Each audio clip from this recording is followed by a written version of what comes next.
नमस्कार। MP news के इस खास प्रोग्राम न्यूज रूम से आपके साथ मैं हूं श्रद्धा बुंदेला और आज हम सबसे पहले शुरुआत करते हैं उपचुनाव की खबरों से। आगामी उपचुनाव को देखते हुए भाजपा के प्रदेश प्रभारी मुरलीधर राव 2 से 5 अक्टूबर तक प्रदेश के दौरे पर रहने वाले हैं। इस दौरान श्री राव इंदौर, भोपाल, अलीराजपुर, खरगोन, खंडवा और बुरहानपुर में आयोजित बैठक, सम्मेलन और कई कार्यक्रमों में भाग भी लेने वाले हैं। श्री राव के प्रवास के दौरान प्रदेश महामंत्री और इंदौर संभाग के प्रभारी भगवान दास सबनानी उनके साथ रहने वाले हैं। माना जा रहा है कि इस दौरान श्री राव खंडवा लोकसभा सीट के साथ ही जोबट विधानसभा सीट के लिए प्रत्याशियों के नामों का फैसला भी इस बैठक में या फिर जो आयोजन होने वाले उसमें कर सकते हैं। हालांकि प्रत्याशी के नाम का ऐलान आला कमान के द्वारा ही किया जाएगा, ऐसा भी कहा जा रहा है।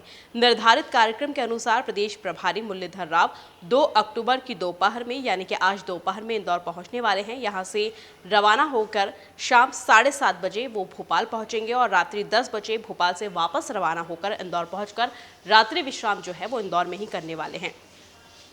3 अक्टूबर को प्रातः 9 बजे इंदौर से अलीराजपुर के लिए जोबट के लिए वह प्रस्थान करेंगे। दोपहर 12 बजे जोबट पहुंचेंगे। शाम 4 बजे श्री राव जोबट से खरगोन होते हुए रात्रि 8:30 बजे बुरहानपुर पहुंचेंगे एवं रात्रि विश्राम जो है वो वहीं पर करने वाले हैं।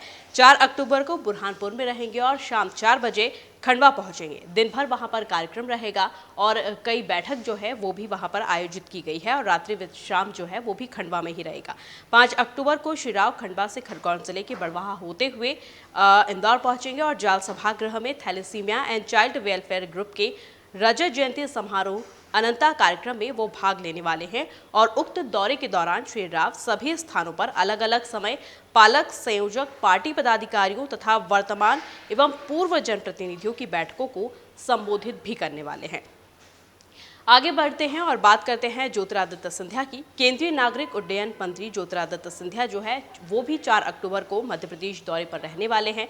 इस दौरान वह विभिन्न कार्यक्रम में शामिल भी होने वाले हैं। हम आपको बता दें कि 4 अक्टूबर को सिंधिया ग्वालियर में आयोजित विभिन्न कार्यक्रम में शामिल होंगे और इसी दिन दिल्ली से दिल्ली वापसी भी करेंगे। ज्योतिरादित्य सिंधिया 1 दिवसीय दौरे पर रहेंगे, जहां वह सुबह ग्वालियर पहुंचेंगे और शाम को वापस दिल्ली के लिए वो जो है वो रवाना हो जाएंगे। कई कार्यक्रम में वो यहाँ पर भाग लेने वाले हैं और हम आपको बता दें कि ग्वालियर स्थित मेडिकल कॉलेज में ऑक्सीजन प्लांट का शुभारंभ भी वो करेंगे और 11:05 पर चित्र भारती के फिल्म फेस्टिवल में वो शामिल होंगे और IITTM गोविंदपुरी पहुंचेंगे, जिसके बाद संध्या 12 बजे दिल्ली के लिए वापस रवाना हो जाएंगे। खबरों में आगे बढ़ते हैं और बात करते हैं वैक्सीनेशन की। तो देश के 10 लाख की आबादी में वैक्सीनेशन के पहले डोज में 100% के मामले में इंदौर जो है वो अव्वल आ चुका है। वहीं दूसरे डोज का वैक्सीनेशन जो है 52.90% हुआ है, जबकि 48.10% अभी भी बाकी है। खास बात ये रही कि 31 अगस्त को इंदौर ने पहले डोज का 100% जो टारगेट है वो पूरा कर लिया था। उसके बाद 1 माह में फिर से 90,000 लोग बढ़ गए जिन्हें पहला डोज लगाया गया। दरअसल इसमें अधिकांश वे हैं जिन्होंने 18 उम्र जो अभी पार की है और वे वैक्सीनेशन के पात्र भी हो चुके हैं। जिले में इस तरह के रोज करीब 3,000 युवा 18 वर्ष की उम्र को पार कर वैक्सीन के लिए पात्र हो चुके हैं। बहरहाल हम आपको बताएं कि इसी कड़ी में अभी तक 5.25 लाख ऐसे लोग हैं जिनकी अवधि अब खत्म हो चुकी है, लेकिन वे दूसरे डोज में रुचि जो है वो अब नहीं ले रहे हैं। इसी के चलते NIC यानी कि नेशनल इंफॉर्मेशन सेंटर के जरिए उन्हें मैसेज रिमाइंडर भेजे जा रहे हैं। इसके ही अन्य तरीकों से दूसरा डोज लगाने की भी उनसे अपील की जा रही है। आगे बढ़ते हैं और बात करते हैं बारिश की। इंदौर में बारिश जो है वो अभी भी मेहरबान है। सितंबर का जो माह है वो खत्म हो चुका है, अक्टूबर शुरू हो चुका है।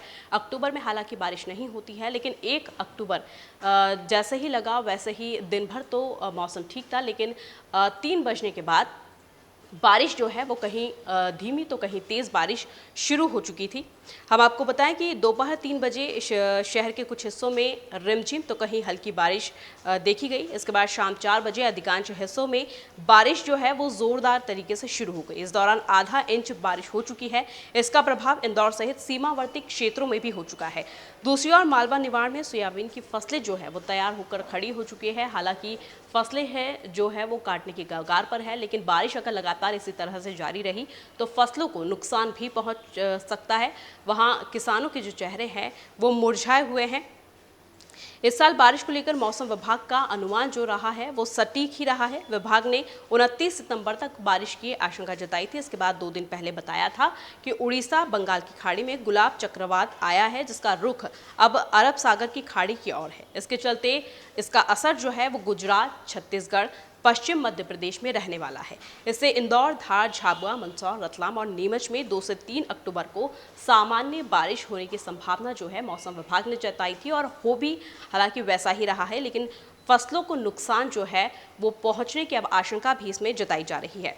आगे बढ़ते हैं और बात करते हैं डेंगू की। तो डेंगू के जो मरीज़ है वो दिन ब दिन बढ़ते ही जा रहे हैं। इसका जो आंकड़ा है, जो मरीजों की संख्या है वो लगातार बढ़ रही है और जो अस्पताल भी है वो लगातार फुल होते चले जा रहे हैं।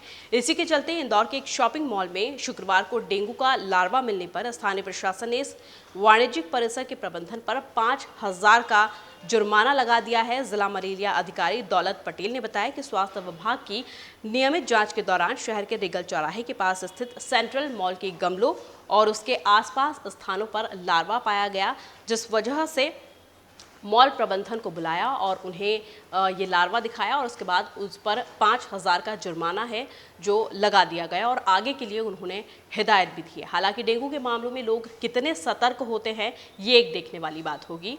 ये जो 5,000 का जुर्माना मॉल पर लगाया गया है, मॉल प्रबंधन पर लगाया गया, उसके बाद कितने लोग इससे जागरूक होते हैं और कितने लोग सतर्क होते हैं ये आगे देखने वाली बात होगी।